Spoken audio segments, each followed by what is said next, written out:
Assalamualaikum warahmatullahi wabarakatuh. Salam bugar.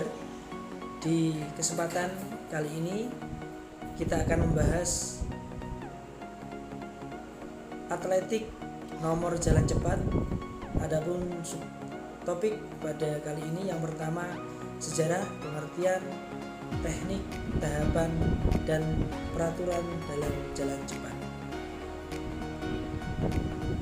Sejarah jalan cepat adalah suatu nomor atletik yang harus dilakukan dengan segala cara, dengan segala kesungguhan, karena jalan cepat membutuhkan tekad yang kuat untuk bisa meraih kemenangan. Pertama kali diadakan pada tahun 1912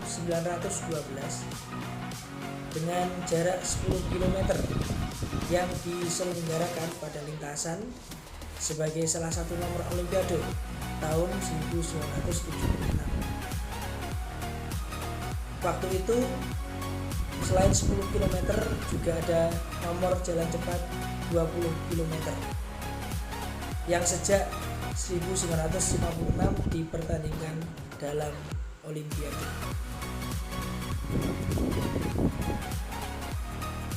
Apa sih jalan cepat itu? Jalan cepat adalah bergerak ke depan tanpa hubungan terputus dengan tanah. Setiap melangkah,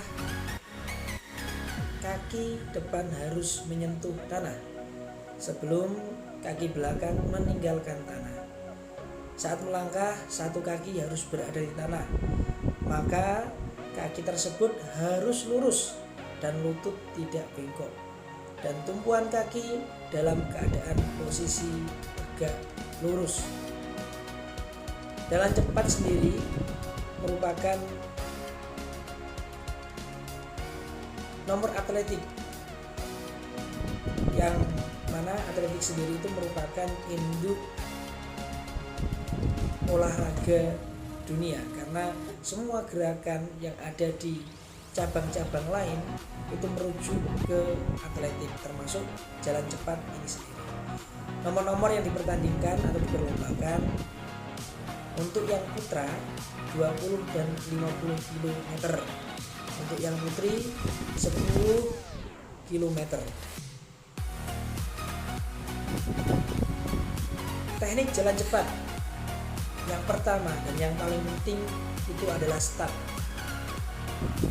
Menggunakan start berdiri, sikap start yang lazim digunakan adalah pada abal bersedia.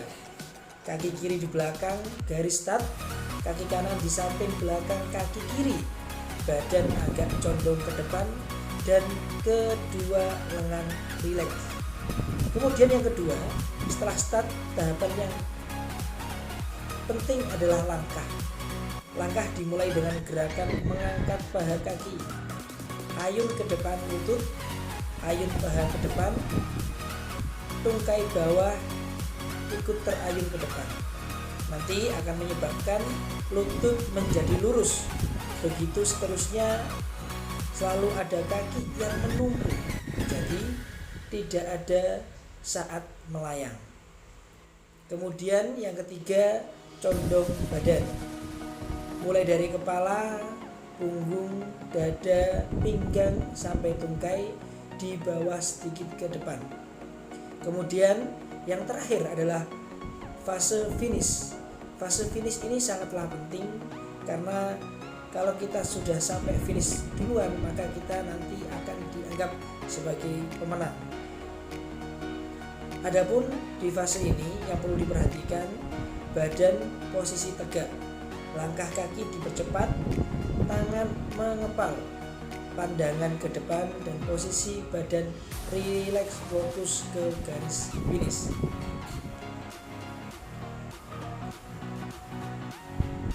Tahapan jalan cepat ada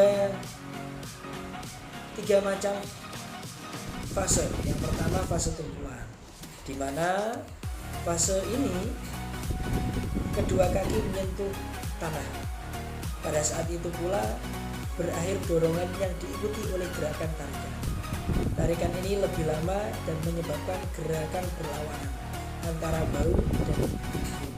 Kaki tidak boleh diangkat melebihi 20 cm. Harus menapak ke tanah. Kemudian yang kedua, fase tarikan. Fase di mana gerakan ini mulai kita untuk bisa berjalan. Fase gerakan ini dilakukan oleh kaki depan akibat kerja tumit dan koordinasi seluruh bagian badan. Gerakan ini selesai apabila badan berada di atas kaki penopang.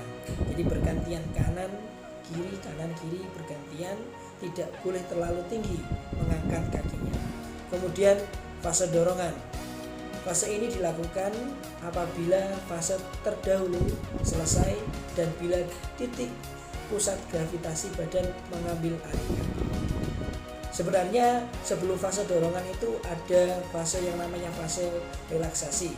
Artinya fase ketika kaki sudah menarik, kemudian kita sudah mulai nyaman dengan posisi jalan cepat kita, sehingga itu yang dinamakan dengan fase relaksasi. Kemudian barulah dilanjutkan dengan fase dorongan tadi, fase yang paling akhir yang ada di tahapan jalan cepat.